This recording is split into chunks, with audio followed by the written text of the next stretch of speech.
Indiana Jones and the Dial of Destiny is upon us, and it's been 34 years since we've seen the last film. Well, that is unless you include that garbage movie with Shia LaBeouf that they call an Indiana Jones film. Sorry, not sorry. Indiana Jones is not horror, but it does feature a lot of horror elements. The spirits unleashed from the Ark in the first film,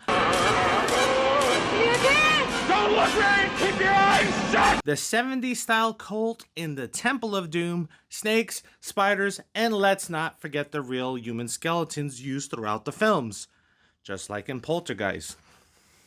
And while Indiana Jones didn't go full on horror on the big screen, there are spin off novels where Indy fights vampires and even escapes Horror Island. In fact, the original plot for the third film in the series would have explored horror elements even further, but Steven Spielberg thought it was too far-fetched, and we went with the story that we got in The Holy Grail. Now, while we did not have Indiana Jones battling evil, which was probably for the best because we might not have latched on to Ash Williams as much, the horror genre has delved into those scary, dark places of our own planet. Here are 5 exploration films to scratch that Indiana Jones itch that you may not have Or probably heard of.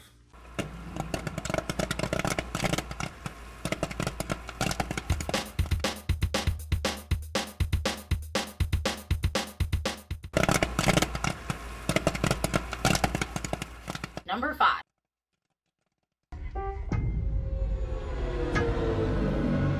What's going on? Combining elements from Tomb Raider with The Descent through the lens of shaky cam storytelling, As Above, So Below is thrilling and one of the better films to utilize the shaky cam style to its advantage. Archaeologist Scarlett Marlowe has dedicated her life to finding the Flammel's Philosopher's Stone, which, according to legends, it can grant eternal life and turn any metal into gold. After learning that the stone is hidden underground in the catacombs of Paris, she gathers together a crew to embark on a quest to recover it. Loosely based on Dante's Inferno and the 9 Circles of Hell, the team journey through the catacombs with different stages representing one of the 9 circles, and must face their own sins in order to escape. As Above, So Below pulls you in by creating an overwhelming sense of dread through its visuals and sound design, as we don't know what to expect next. It wasn't my fault. It wasn't my fault!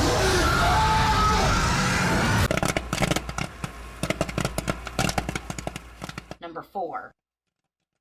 Continuing our list with some controversy, a film liked by few and hated by most, but if you can lower your expectations for a gore fest, coming in at number 4 is Alien vs. Predator. Let me start it off by saying everyone remembers Alien Resurrection, right? This movie is several steps up. In fact, AVP is probably something you should go in with fresh eyes, as it features lavish sets, great practical effects, a solid origin story for why 2 species are clashing, as well as Bishop's origin. And of course, we have a great female lead in Alexa Woods. AVP is about Charles Bishop Whalen funding an expedition to Antarctica hoping to uncover the cause of a mysterious heat source coming from below the surface. Led by guide Alexa Woods, the team discovers a pyramid, but they also find themselves in the middle of a predator-alien hunting expedition that erupts into a full-fledged battle and flushes out a beautifully designed and executed alien queen. Sure, AVP is PG-13, but the story is there, and there are several good fight scenes that makes this one worth revisiting.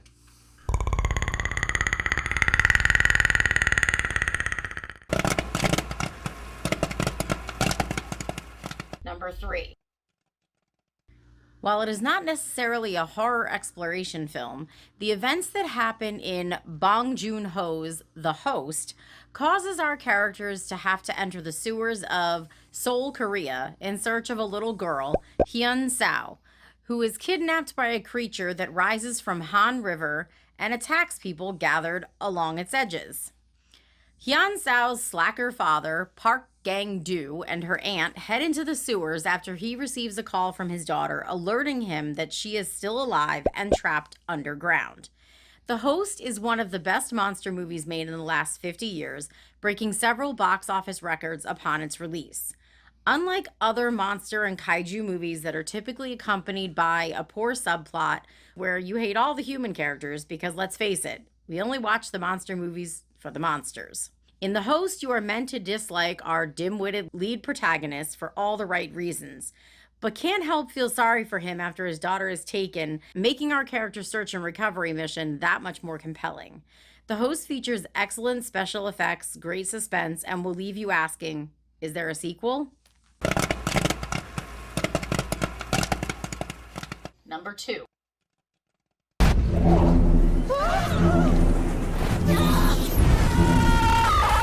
2008's The Ruins follow a group of friends, Amy, Jeff, Stacy, and Eric, who go on vacation to Mexico and meet up with a German tourist, Matthias, in search of his brother Heinrich. His last known location is an archaeological dig at a remote Mayan temple in the jungle.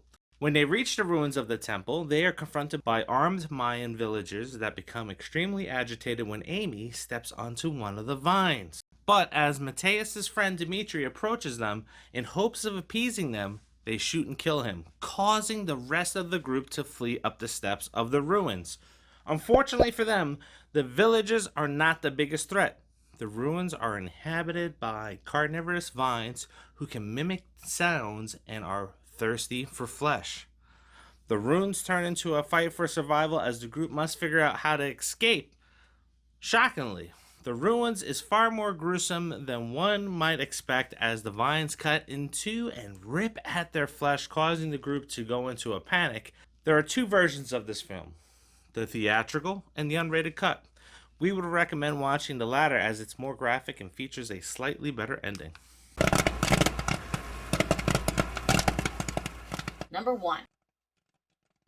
In what may be one of the scariest exploration films since Aliens, and only matched by its sequel Since, The Descent might be the best horror exploration film that might make someone second guess going spelunking in unexplored caves because just maybe creatures like what see in the film actually exist. Just like The Host, The Descent is character driven as we follow Sarah, a recovering widow who lost not only her husband, but her daughter in a tragic accident just a year earlier. Her friends try to break her out of her funk by dragging her to the Appalachian Mountains to explore a cave.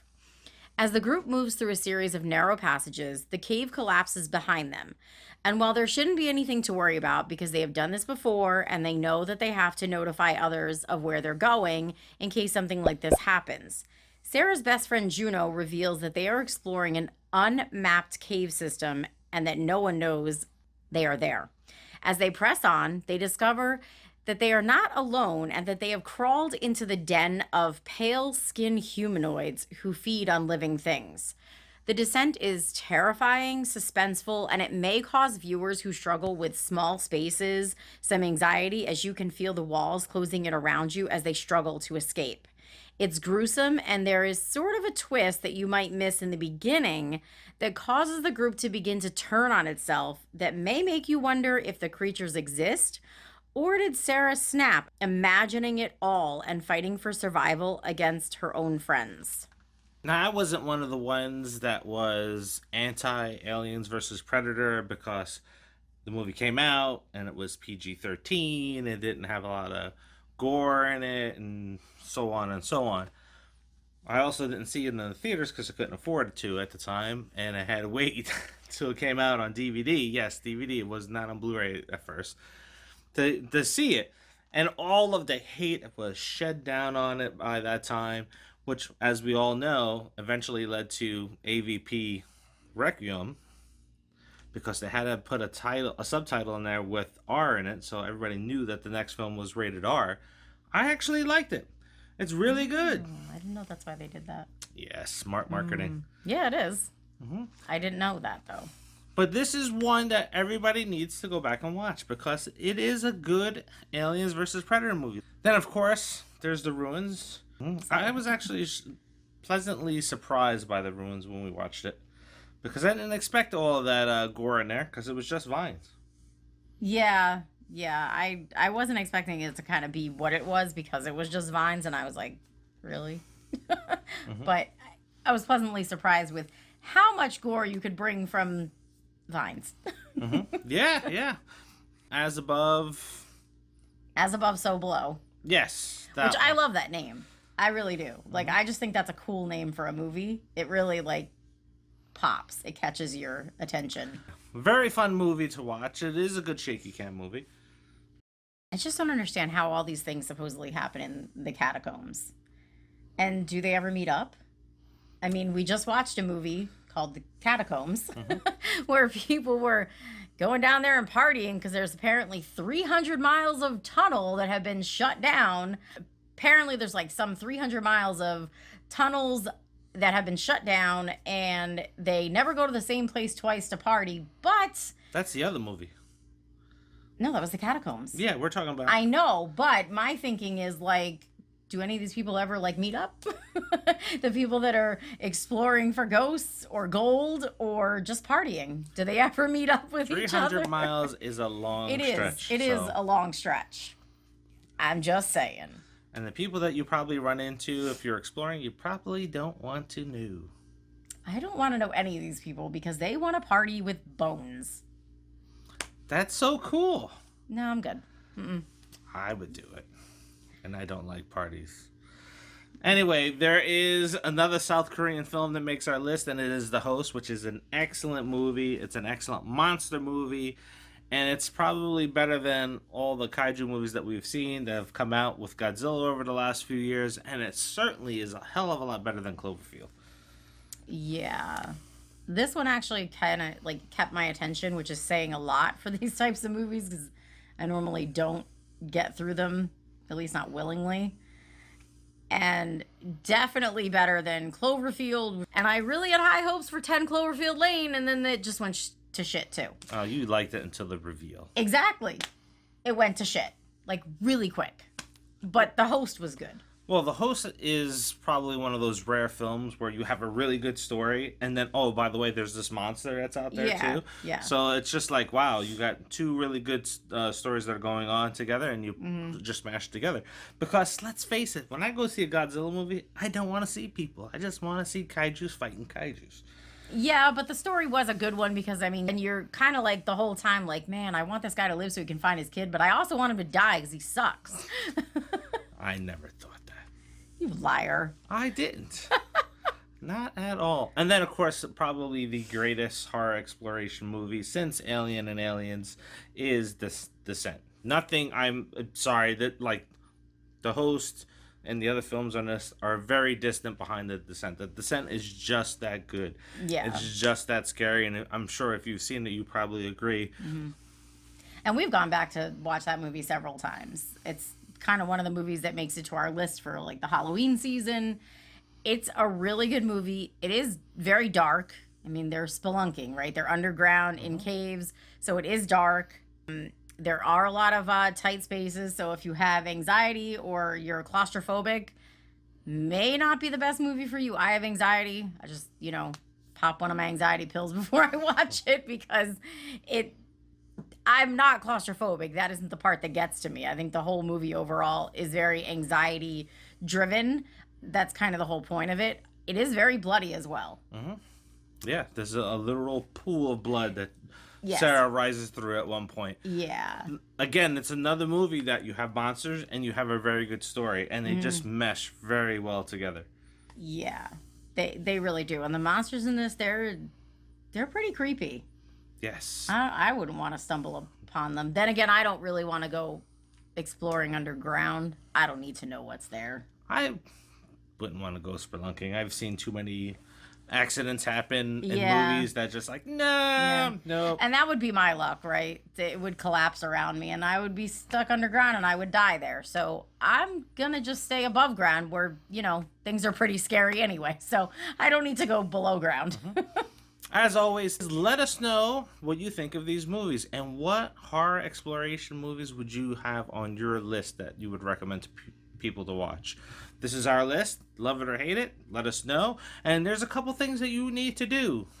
Like, comments, share, and subscribe. Yes, please do that. For us little channels, every like and comment helps us, and you have a chance to win some stuff. Anyway, until the next Pop 5, see ya. See ya.